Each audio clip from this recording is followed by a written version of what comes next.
dalawang egg, isang Alaska evaporate, and tanatansya ko lang to na nilagyan ko ng ng sukal, white sugar po siya kasi wala kami tawag nito yung brown sugar, maputla kasi, kaya ayan, binabalatan ko muna yung saging, parang dudurugin ko yan.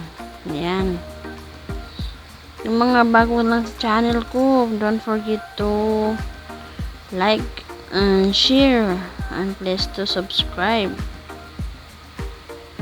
to my channel, to my YouTube channel. Yan guys, dinuduro ko na siya kaso parang hindi kakayanin ng aking tinidor, kaya kinukuha ko yung aking pandurog yan, yung sigsag na yan, ginamit ko yan kasi parang madali lang siya madudurog. Yan,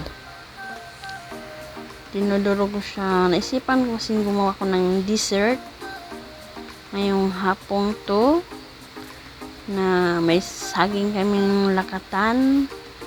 Ginawa ko siya ng banana cake or banana pancake. Wala talagang magawa sa buhay, kahit anong maisipan, yun talaga ang gagawin parang makakain. Kung masipag ka, di tsaga-tsaga din pang may time. Wala tayong pera pambili kasi mahal na ang mga bilihin ngayon, tapos marami pa namang hari na lang ang makakain. Yan is makikita mo talaga pag maluto na saging ang marami kasi gawa mo lang. Yung aking ingredient sa manonood dyan, ayan na po siya, durog na po siya kasi dinurog ko pa yan siya.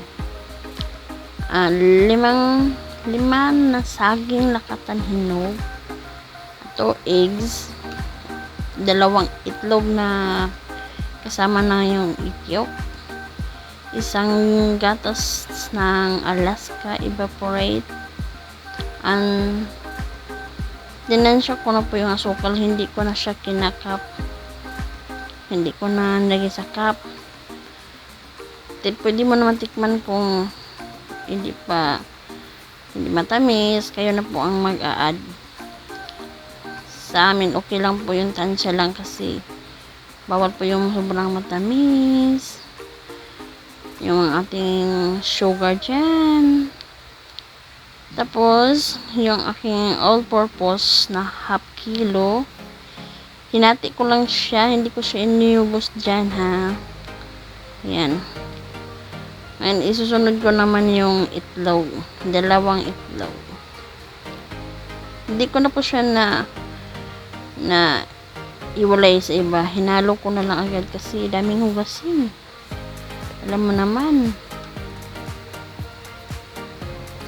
lagi tayo nakahugas. Yan, hugas kamay, pahid sa damit, parang matuyo. Ayan. Okay, yan, niremix na yan para masarap ng tingnan, ayan. Pag madurog mo ng itlog, pwede na yun, buksan na yung gatas, ilalagay natin, ihuli natin, lagyan natin ng 1 spoon cooking oil yung ating banana bread, lagyan natin siya. Yan, binutasan na natin yan.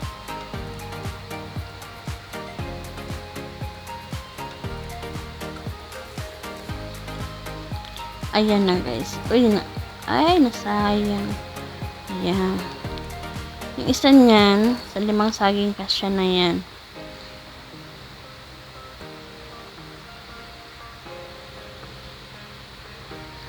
Kaso hindi ko pala nalagyan ng salt.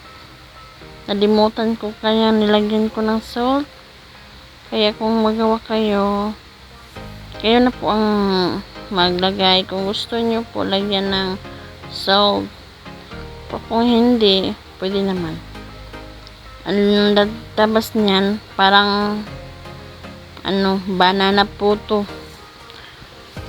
Tinapay. Banana bread. Yung asukal na yan, hindi ko po siya kinakap. Tinatansya ko lang po siya kung ano ang maganda. Tinitikman ko rin yan kung matamis na ba siya. Siyempre, halo-halohin natin muna para matunaw yung asukal sa loob. Maganda din sanang gamitin yung wash sugar, yung pula, yung brown or pula. Parang hindi siya namumutla kasi ang dating sa aking luto niyan, namumutla yan eh. Kasi wala siyang brown sugar, yung pula. Imigos-migos natin guys. Para akong nagbabatil ng itlog. Pag nakita ko pa yung may buo-buong saging, kaya dinurog ko yan.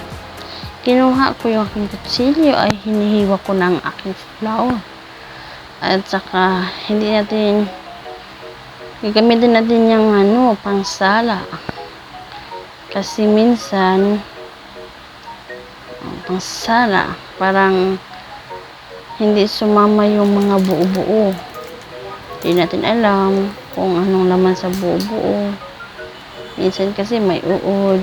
Kahit bagong stock lang yung all purpose. Half kilo po yan siya. Yan po ang ginagamit ko. Kasi kaso maghangin, nagliliparan yung aking harina.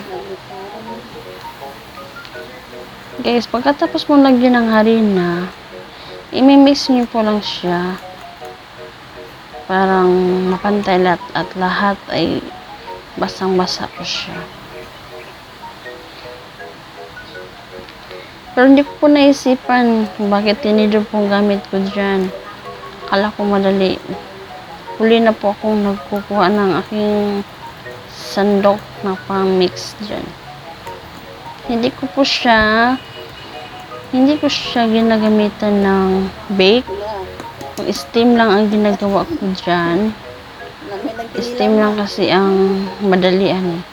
Kung ibibake ko pa kasi, dami naman pa akong linisin. Kaya yan, ang ginagamit ko ay steam. I-steam mo lang siya sa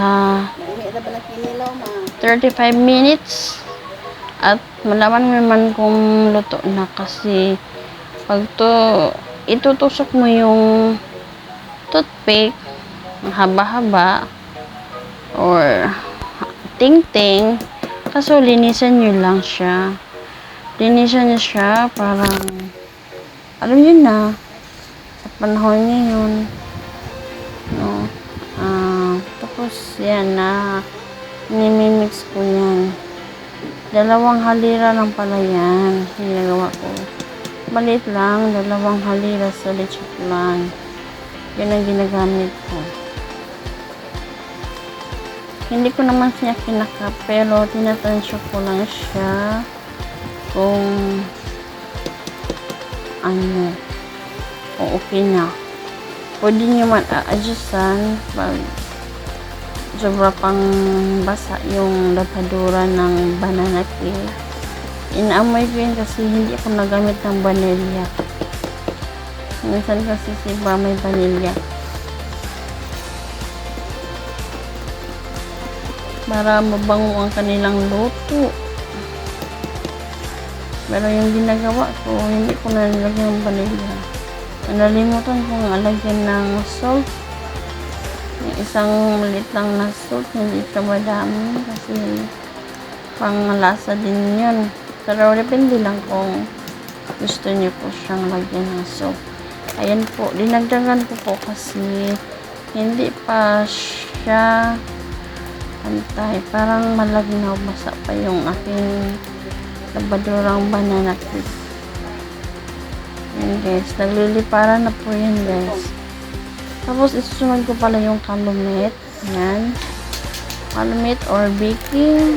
Lagyan mo siya ng 1 spoon and half. Kasi ang laman niyan 2 spoons and half spoons. Yan, tinansya ko lang kung ano kadami. Hindi ko yan inuubos kasi baka papait yan. Yan. Sinuhos ko. Yan, simulan ko naman siya na i-mix.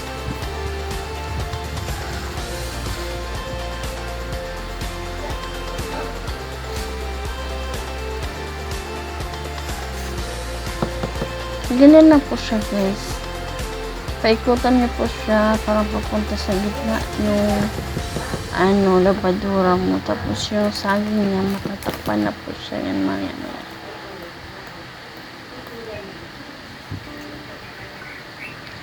And don't forget to follow with me and like and share to my Facebook page and to my YouTube channel. Please subscribe.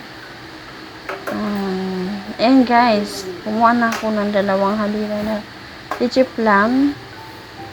Yan. Kumuha ako ng cooking oil. Hindi ko na po siya binahin ng brush. Nilinisan ko muna yung aking halira. Kasi pinahugasan ko niyan. Tapos lagyan ko ng konting mantika. Ayan. Binubuksan ko na. Nilagyan ko konting mantika. Ayan, konting-konti lang po siya para hindi siya masyadong madikit. Tapos sinalin ko sa kabila. Ayan. Diyos ko guys. Parang lumaki ako. Napabayan ako ng kusina. Charot. O ayan, tuloy tayo guys. At saka guys, hindi ko napakita sa inyo na nilagyan ko pala ng 1 spoon mantika yung aking labadora. At saka, nagpakulo na po ako ng tubig para handa to steam. Napa-steam na po yan. Itong banana cake.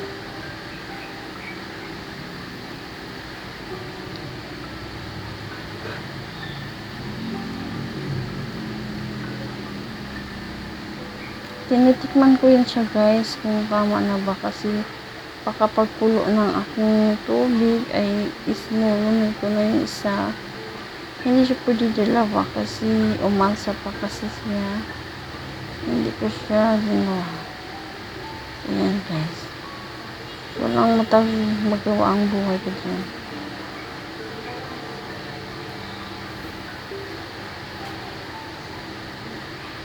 Okay guys.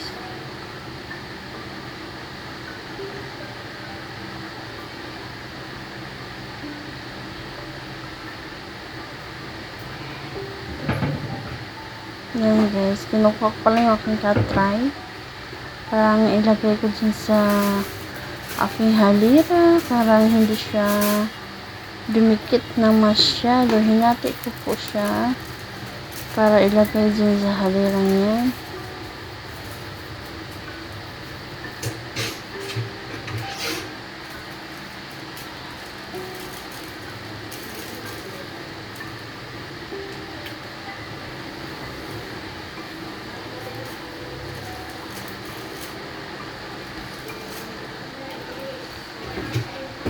Nawawala pala ko dyan guys kasi pinupukul ko hindi ang gamit na katry.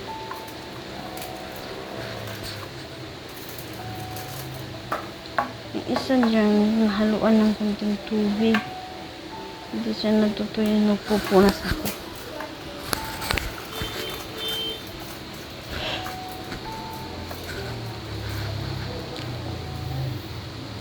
Ayan guys, hindi ko po napakita sa inyo kung ano kadami yung unang salang ko. Ayan, nilagyan ko na siya. Ayan, parang nahirapan ako lalo.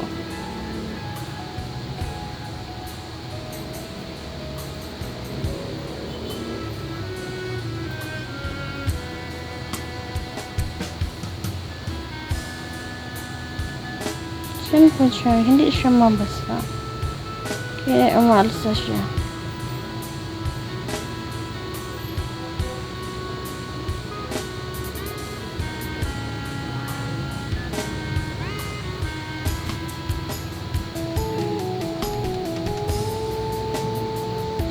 Okay.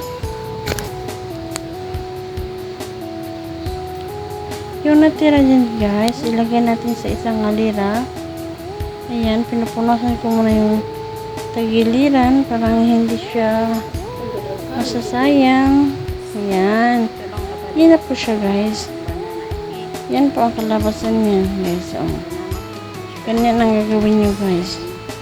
Yan ang labadira. At saka yung sinalang ko pala nandiyan na. Silipin natin. Wow! Diba guys? Hindi siya masyadong laki kasi hindi ko siya napuno.